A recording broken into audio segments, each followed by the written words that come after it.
ইলম শিক্ষা হয় শিক্ষা অর্জন করলে পারে। শিক্ষা অর্জন করবেন তাহলে আপনার মধ্যে ইলম আসবে, আর এমনি যে চলে আসবে তা হবে না। তো দুই প্রকারের শিক্ষা আমরা দেখতে পাচ্ছি, একটা দ্বীনি শিক্ষা, একটা দুনিয়াবী শিক্ষা, যাকে আমরা জেনারেল শিক্ষা বলি। তো এবার দ্বীনি শিক্ষা যদি আমরা ছেলে মেয়েদেরকে দিই তাহলে লাভ কি হবে, এটা একটু পরে বলছি। একটু তার আগে একটা কথা বলে দিই আপনাদের সামনে, যে দ্বীনি শিক্ষার গুরুত্ব কত আছে, কত এর ফজিলত আছে, কত এর মহত্ব আছে, আহমিয়ত কত আছে। রাসূলুল্লাহ সাল্লাল্লাহু আলাইহি সাল্লামের ওপরে যখন প্রথম ওহী অবতীর্ণ হলো গারে হেরাতে, হেরা গুহাতে যখন প্রথম অবতীর্ণ হলো ওহী, ওই সময়তে মক্কাতে পৃথিবীতে যত রকমের নাজায়েজ অবৈধ ব্যভিচার ছিল সব চলছিল। জেনা, চুরি, ডাকাতি, লুটমার, ছিনতাই, ব্যভিচার, গালাগালি, মারামারি, কাটাকাটি সব চলছিল। অনেকগুলো রোগ, অনেকগুলো ব্যাধি। আল্লাহ তাআলা প্রথম ওহী অবতীর্ণ করলেন, এটা বললেন না নামাজ পড়ো, রোজা করো, হজ করো, যাকাত দাও, মদ পান করিও না, শরাব পান করিও না, জুয়া খেলিও না, জেনা করিও না, মারামারি করিও না, দলাদলি করিও না, কিছুই বললেন না। এতগুলো রোগের ওষুধ একটাই দিলেন, কি বললেন? ইকরা বিসমি রাব্বিকাল্লাযী খালাক, তুমি পড়ো তোমার প্রভুর নামের সঙ্গে। প্রভুর নামের সঙ্গে পড়তে বললেন। প্রভুর নামের সঙ্গে মানে হলো দ্বীনি শিক্ষা। দ্বীনি শিক্ষা অর্জন করতে প্রথম বলেন আল্লাহ তাআলা, তার মানে কোরআন হাদিসের শিক্ষা, দ্বীনি শিক্ষা যদি আমাদের মধ্যে থাকে তো যত রকমের নাজায়েজ আছে, যত রকমের মানে অবৈধ কাম আছে, হারাম কাম আছে, নাজায়েজ কাম আছে, সব একের পর এক শেষ হয়ে যাবে। আর দেখতে পাওয়া গেল যখন দ্বীনি শিক্ষা চলে এলো আরবের লোকের মধ্যে, জেনা, ব্যভিচার, লুটমার, কাটাকাটি, মারামারি, চুরি, ডাকাতি, ছিনতাই সব শেষ হয়ে গেল। তো দ্বীনি শিক্ষার গুরুত্ব হলো এটাই, যে দ্বীনি শিক্ষা অর্জন করলে পারে দুনিয়াতে যত রকমের নাজায়েজ, যত রকমের অবৈধ কাজ, যত রকমের চুরি ডাকাতি সব শেষ হয়ে যাবে। তো আজকে যে জালসা হেডিং দেওয়া আছে, কি দেওয়া আছে? দ্বীনি তালিমি বেদারি, মানে শিক্ষা জাগরুকতা। শিক্ষার আমাদেরকে বাড়াওয়া দিতে হবে, ছেলে মেয়েদেরকে শিক্ষায় শিক্ষিত করতে হবে। তো দ্বীনি শিক্ষা দিতে হবে। আল্লাহ তাআলা শুধু ইকরা বলে ছেড়ে দিলেন না, যে তোমরা পড়ো এই বলে ছেড়ে দিলেন না, ওর সঙ্গে জড়িত করে দিলেন কি? ইকরা বিসমি রাব্বিকাল্লাযী খালাক, তুমি পড়ো তোমার প্রভুর নামের সঙ্গে। তো প্রভুর নামের সঙ্গে পড়তে হবে মানে কি? মাদ্রাসার পড়া, দ্বীনি শিক্ষা আমাদেরকে অর্জন করতে হবে, এটা হলো ফরজ।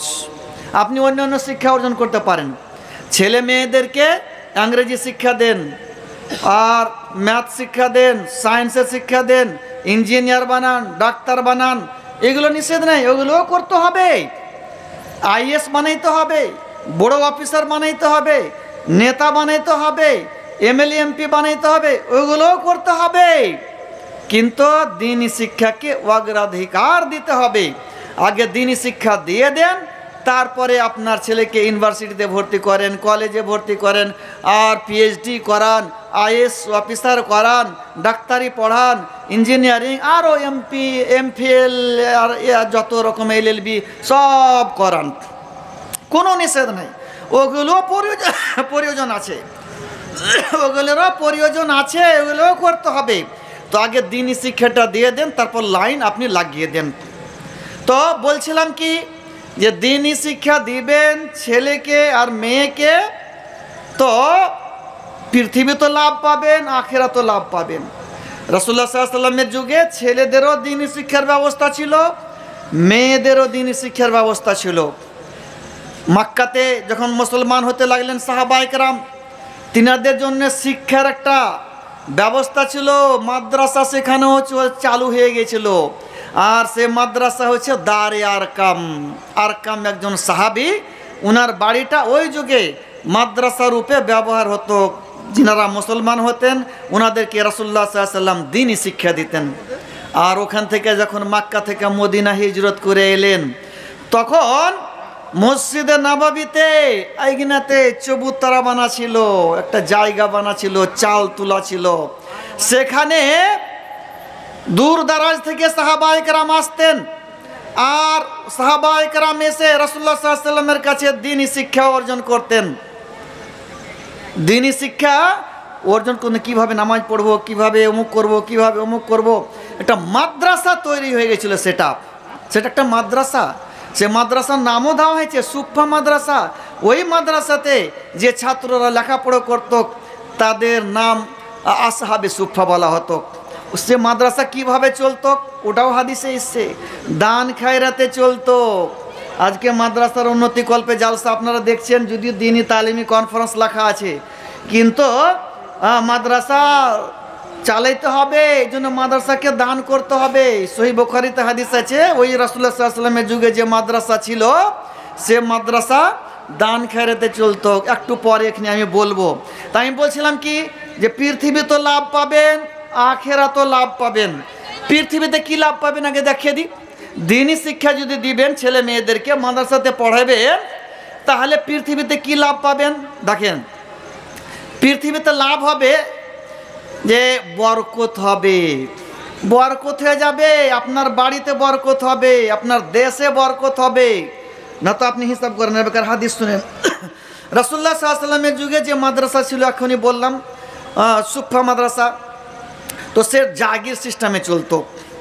তো রাসূলুল্লাহ সাল্লাল্লাহু আলাইহি ওয়াসাল্লাম সহিহ বুখারীর হাদিসে আছে, একদিন এলান করছেন বরকত কেমন হবে দেখেন। ছেলে মেয়েকে মাদ্রাসাতে পড়াবেন, মাদ্রাসাতে পড়াবার ব্যবস্থা করবেন, দ্বীনি শিক্ষা দিবেন, তো লাভ কেমন হবে। পৃথিবীতে লাভ আমি দেখাচ্ছি, আখিরাতে তো লাভ হবে ওটা পরে দেখাচ্ছি, পৃথিবীতে লাভ দেখাচ্ছি। রাসূলুল্লাহ সাল্লাল্লাহু আলাইহি ওয়াসাল্লাম একদিন এলান করছেন, সহিহ বুখারীর হাদিস, যে যার বাড়িতে দুজনের খাবার আছে সে যেন তিনজন তালিবে ইলমকে নিয়ে যায়, যার বাড়িতে তিনজনের খাবার আছে সে যেন চারজন তালিবে ইলমকে নিয়ে যায়, যার বাড়িতে চারজনের খাবার আছে সে যেন পাঁচজন তালিবে ইলমকে নিয়ে যায়। এইভাবে এলান করলেন। সাহাবায়ে কেরাম আপনা আপনা নিয়ে গেলেন। আবু বকর রাদিয়াল্লাহু তাআলা আনহু তিনজন তালিবে ইলমকে নিয়ে গেলেন। রাসূলুল্লাহ সাল্লাল্লাহু আলাইহি ওয়াসাল্লাম 10 জন তালিবে ইলমকে নিয়ে গেলেন। আবার আবু বকর রাদিয়াল্লাহু তাআলা আনহু ওই ছাত্রগুলোকে নিয়ে গেলেন। নিয়ে যাওয়ার পর বাড়ির লোককে বলে দিলেন যে আল্লাহর মেহমান, এদের সম্মান করবা, খাবার খাওয়িয়ে দিবা, আমার আসতে দেরি হয় তো এদেরকে খাবার খাওয়িয়ে দিবা। ওই বলে চলে গেলেন। আবু বকর রাদিয়াল্লাহু তাআলা আনহু মসজিদে নববীতে নামাজ পড়ে রাসূলুল্লাহ সাল্লাল্লাহু আলাইহি ওয়াসাল্লামের সঙ্গে গল্প করলেন, সেখানে কিছুক্ষণ থেকে গেলেন, ওইখানে খাবার দাওয়া করলেন। আসতে রাত্রি হয়ে গেছে, এসে দেখছে বাড়িতে মেহমানদের খাওয়া দাওয়া হয়নি। আর রাগারাগি করতে লাগলেন বাড়িতে, আর ওনার ছেলেকে গালিগালাজ করতে লাগলেন উমুক তুমুক করে। তারপর বলা খাবার দাওনি তোমরা মেহমানকে। বাড়ির লোকেরা বলল খাবার দেওয়া হয়েছিল, কিন্তু মেহমান বলছেন যে বাড়ির মালিক না হলে আমরা খাবো না, এই জন্য আপনার অপেক্ষাতে তারা খায়নি। খাবার লিয়ে আসা হলো, ওই তিনজন চারজনের খাবার লিয়ে আসা হলো, ওনারা খেলেন। খাওয়ার পর দেখছেন যে তিনজন চারজন খাবার পরেও বেঁচে গেছে, আরও বেড়ে গেল, আগেকার থেকে বেশি হয়ে গেল। নিয়ে যে বাড়ি নিয়ে গেলেন আবু বকর রাদিয়াল্লাহু তাআলা আনহু, ওনার স্ত্রীকে বলছেন যে দেখো দেখো, এই যে প্রথমে যে তুমি খাবার দিয়েছিলে এখন তো তার চাইতে আরও বেশি মনে হচ্ছে। যে হ্যাঁ ঠিকই তো বলছেন আপনি। ওনারা খেলেন, তারপরে আরও মনে হচ্ছে বেড়ে যাচ্ছে। সকালে রাসূলুল্লাহ সাল্লাল্লাহু আলাইহি ওয়াসাল্লামের কাছে নিয়ে যাওয়া হলো। রাসূলুল্লাহ সাল্লাল্লাহু আলাইহি ওয়াসাল্লামের কাছে অনেক মেহমান ছিল, 12 ভাগ করলেন, এখানে কিছু এদিকে কিছু এদিকে কিছু, 12 ভাগ করলেন লোকগুলোকে। আর একে একে একে একে সমস্ত লোক খেয়ে এলেন। তো বরকত হয়ে গেল। 4 জন 5 জনের খাবার কতজন খেলেন। তো মাদ্রাসার ছাত্রদেরকে খাওয়ার ব্যবস্থা করবেন, ছেলে মেয়েদেরকে মাদ্রাসাতে পড়াবেন, মাদ্রাসার শিক্ষা দেবেন, দ্বীনি শিক্ষা দেবেন। তো পৃথিবীতে লাভ হয়ে গেল, বরকত হয়ে যাবে, বরকত হয়ে যাবে। বরকতটা কিভাবে দিবে এটা আপনি বুঝতে পারবেন না, আমি বুঝতে পারবো না, এই বরকতটা আনলেই বুঝতে পারবে। আর একটা শুনেন, এই ধরনের বরকত কত বরকত আছে। সহি হাদিস আছে, তিরমিজির হাদিস, রাসূলুল্লাহ সাল্লাল্লাহু আলাইহি ওয়াসাল্লামের যুগে দুজন লোক ছিল, দু ভাই ছিল। এক ভাইয়ের কাজ ছিল রাসূলুল্লাহ সাল্লাল্লাহু আলাইহি ওয়াসাল্লামের কাছে হাদিস শোনা, বাস বাতরে খেয়ে এলে রাসূলুল্লাহ সাল্লাল্লাহু আলাইহি ওয়াসাল্লামের কাছে আছে, কোরআন হাদিস শুনছে, শিখছে, শিক্ষা অর্জন করছে। আর এক ভাইয়ের কাজ ছিল কি, বাড়ির কাজ করতো, মাঠের কাজ করতো, ব্যবসা করতো, আপনা কাজ, সে আপনা কাজ করতে থাকতো। একদিন এসে ওই ভাইটা বলছেন, রাসূলুল্লাহ সাল্লাল্লাহু আলাইহি ওয়াসাল্লামকে বলছেন যে আল্লাহ রসুল, আমার এই ভাইটা শুধু আপনার কাছে খেয়ালিছে, বাড়িতে আপনার কাছে এসে বসে থাকছে, আর আপনার কাছে কোরআন হাদিস শিখছে, বাড়ির কোনো কাম করে না, ব্যবসা বাণিজ্য করে না, কিছুই করে না, খেয়ালিছে আর বাস এসে বসে থাকছে। তো একে একটু বুঝান। তো রাসূলুল্লাহ সাল্লাল্লাহু আলাইহি ওয়াসাল্লাম তখন বলছেন, কি বলছেন, লাআল্লাকা তুরযাকু বিহি, তোমার ভাইটা আমার কাছে কোরআন হাদিস শিখছে, কোরআন হাদিস পড়ছে, যার বরকতে, এর বদাওলাতে তোমাদেরকে রুজি দেওয়া হয়েছে, তোমাদের রুজি তো বরকত হয়েছে, তোমরা যে খাবার খেতে পেয়েছো, তোমার ভাইটা কোরআন হাদিস শিখছে, যার বরকতে তোমরা খাবার খেতে পেয়েছো। তো দিনই শিক্ষা অর্জন করলে পারে পৃথিবীতে লাভ পেয়ে যাবেন। রাসূলুল্লাহ সাল্লাল্লাহু আলাইহি ওয়াসাল্লাম নিজেই বলে দিলেন, তোমার ভাইটা আমার কাছে কোরআন হাদিস শিক্ষা করছে, যার বদলে তোমাদের বাড়িতে বরকত হয়েছে, তোমরা খাবার খেতে পাচ্ছ। তো পৃথিবীতে বরকত হবে, পৃথিবীতে লাভ, অনেক লাভ। একটা দেখেন, আর একটা দেখেন, চিন্তা করে দেখবেন যে আমরা মনে করি যে মাদ্রাসার শিক্ষাটা চাহা বিদ্যা, চেহা মেঙ্গালিয়া আসছে আর খেয়েছে চাহা বিদ্যা, এটাকে আমরা ছোট মনে করি, হাকির মনে করি, ছোট মনে করি, যা মাসে পড়ছে চেহা মেঙ্গে খেতে হবে। আর স্কুলের শিক্ষা, জেনারেল শিক্ষাকে আমরা বড় শিক্ষা মনে করি। এই যে আমাদের দিমাগে একটা কথা ঢুকে গেছে, এই জন্য কোনো মানুষের দুটা ছেলে আছে, যে একটা ছেলেকে মাদ্রাসাতে পড়াইবে, তো এসে বলছে মৌলানা সাহেব 3000 টাকা ফিস দিতে পারবো না, একটু ওই করে দেন, কম করে দেন, মাফ করে দেন, 3000 টাকা দিতে পারা যাবে না, তো এক কাজ করেন, অর্ধেক মাফ করে দেন, বা 1000 দিতে পারবো, 2000 দিতে পারবো। বছরে 3000, বছরে 4000, এটা দিতে পারবে না, মার সাথে পড়াইছে সেই। আর ওই লোকটাই আর একটা ছেলেকে পড়াইছে, আর একটা ছেলেকে স্কুলে পড়াইছে, মাসে 2000 টাকা লাগছে, বুঝলেন? ওটা বছরে 3000 লাগছিল, দিতে পারবো না, ও অপারক হয়ে গেল, একটু মাফ করে দেন। বছরে 3000 দিতে পারবে না, মাফ হয়ে গেল, মাদ্রাসাতে পড়ছে সেই। আর স্কুলে পড়ছে, মাসে 2000 লাগবে, আর খুশি খোশালিতে দিচ্ছে, আরামে দিচ্ছে, তখন আর কোনো দ্বিধা লাগে না। কিন্তু হওয়া উচিত ছিল এই যে মাদ্রাসাতে পড়ছে এই ছেলেটা পৃথিবী তো কাজ দেবে, আখেরা তো কাজ দেবে, একে ডবল পয়সা দিয়ে পড়া উচিত। আর স্কুলের ছেলেটা এই শুধু পৃথিবীতে কাজ দেবে, স্কুলে যে পড়ছে না, এই পড়ার শুধু পৃথিবীতে কাজ দেবে, আখরা দেওয়া উচিত, আখরা খরচ করা উচিত। স্কুলের ছেলেটাকে যদি আপনি 2000 টাকা দিয়ে পড়ান মাসে, তো মাদ্রাসার ছেলেটাকে 4000 টাকা লাগবে। কেন? স্কুলে পড়াবেন, পৃথিবীতে লাভ হয়ে শেষ আপনার। আর মাদ্রাসাতে পড়াবেন, পৃথিবীতে পাবেন লাভ, আখেরাতেও পাবেন, তো ডবল হলো, তো ডবল পয়সা লাগবে। স্কুলে যদি আপনি মাসে 2000 দিয়ে পড়ান, তো মাদ্রাসাতে 4000 দিয়ে পড়াইতে হবে। এটা কিন্তু আমাদের দিমাগে ঢুকে না। আর আমি ওদিকে আসানেটা দিয়ে দিচ্ছি মাসে 2000, এখানে বছরে 3000 লাগবে, তো অপারক হয়ে যাচ্ছি। আচ্ছা, একটা চিন্তা করেন, আপনি স্কুলে পড়াইলেন, ঠিক আছে, পড়াইতে নিষেধ নেই, আমি বললাম আগে শুরুতে বলে দিয়েছি, পড়াইতে পারেন, আর পড়াইতে হবে, ওগুলো প্রয়োজন আছে, নাহলে চলবে না। তো স্কুলে পড়াইলেন, অনেক ছেলে দেখবেন ঘুরে ফিরে বেড়াইছে, IA BA MA করেও ঘুরে বেড়াইছে। আজকে MA পড়া কাজ হবে না এই যুগে, BEd করাও কাজ হবে না, BEd করেও ঘুরে বেড়াইছে। PhD করতে হবে, না তো IAS অফিসার হতে হবে, না তো MPhil করতে হবে, LLB করতে হবে, বা আরও ডাক্তারি শিখতে হবে, তাহলে কাজ দিবে। উচ্চ শিক্ষায় শিক্ষিত হবে, তাহলে কাজ দিবে, পৃথিবীতেই কাজ দিলে। এই গ্রামে দেখেন BA করে MA করে কত ছেলে ঘুরে বেড়াইছে, জেনারেল শিক্ষায় শিক্ষিত অর্জন করে, জেনারেল শিক্ষায় শিক্ষিত হইয়া কত ছেলে ঘুরে বেড়াইছে। তো মাদ্রাসার ছেলে মাদ্রাসায় ফারেক হইয়া হাফেজ, কেউ ঘুরে বেড়াইছে আমাকে দেখান? কেউ ঘুরে বেড়ায় না, কেউ ঘুরে বেড়ায় না, কেউ কিছু না কিছু করছে। কেউ মাদ্রাসাতে পড়েছে, কেউ মক্তবে পড়েছে, কেউ মসজিদে পড়েছে, কেউ হিফজে পড়েছে, কেউ ব্যবস্থা করছে, কিছু না কিছু করছে। মাদ্রাসা ছিল বসে নেই, তার মানে পৃথিবী তো লাভ হয়ে গেল। মাদ্রাসাতে পড়াইলেন তো পৃথিবীতে এতটা লাভ পেলেন, এবার আখেরাতে কি লাভ পেবেন দেখেন, আখেরাতের লাভ। সহি বুখারী তো হাদিস আছে, সহি মুসলিমে হাদিস আছে। রাসূলুল্লাহ সাল্লাল্লাহু আলাইহি ওয়াসাল্লাম একদিন চলে এলেন মসজিদ, আর মসজিদে এসে দেখছেন সাহাবায়ে কেরাম আছেন, তেলাওয়াত করছেন। তো রাসূলুল্লাহ সাল্লাল্লাহু আলাইহি ওয়াসাল্লাম তখন বলছে, আচ্ছা তোমাদের মধ্যে কি কেউ এমন লোক আছে যে আকিক যাবে? আকিক যাবে একটা জায়গা মদিনার দূরে, মদিনা থেকে দূরে আকিক যাবে, আর সেখানে যে 2টা উট নিয়ে চলে আসবে। পয়সা লাগবে না, টাকা পয়সা লাগবে না, ঝগড়াঝাটি করতে হবে না, কিচ্ছু করতে হবে না, কোনো মেহনত না করতে হবে না, শুধু যাবে আর নিয়ে চলে আসবে, মোটা মোটা উট নিয়ে গেলে নিয়ে চলে আসবে। তো রাসূলুল্লাহ সাল্লাল্লাহু আলাইহি ওয়াসাল্লাম যখন কথাটা বললেন, সাহাবায়ে কেরাম যে আমরা সবাই তো পছন্দ করি আল্লাহ রাসূল, সবাই তো আমরা যে নিয়ে চলে আসবো, সবাই তো পছন্দ করবে এটা। তো রাসূলুল্লাহ সাল্লাল্লাহু আলাইহি ওয়াসাল্লাম বলছে, যাও মসজিদে যা 2টা আয়াত শিখবা, 2টা উট থেকে উত্তম। 3টা আয়াত শিখবা, 3টা উট থেকে উত্তম। 4টা আয়াত শিখবা, 4টা উট থেকে উত্তম। 6টা আয়াত শিখবা, 6টা উট থেকে উত্তম হলো। তো আরবের লোকের কাছে লাল রঙের উটটা সব চাইতে উত্তম, মানে সব চাইতে উত্তম কাম হয়ে গেল। আর একটা হাদিস আছে, আবু হুরায়রা রাদিয়াল্লাহু তাআলা আনহু যে বলছেন, বাজারে গিয়ে লোককে বলছে, তোমরা কি করছো এখানে? আমি এখনই দেখে এলাম যে মসজিদে রাসূলুল্লাহ সাল্লাল্লাহু আলাইহি ওয়াসাল্লামের মিরাস বন্টন হচ্ছে, মানে রাসূলুল্লাহ সাল্লাল্লাহু আলাইহি ওয়াসাল্লাম যে টাকা পয়সা ছেড়ে গেছেন ওগুলো বন্টন হচ্ছে, মিরাস বন্টন হচ্ছে।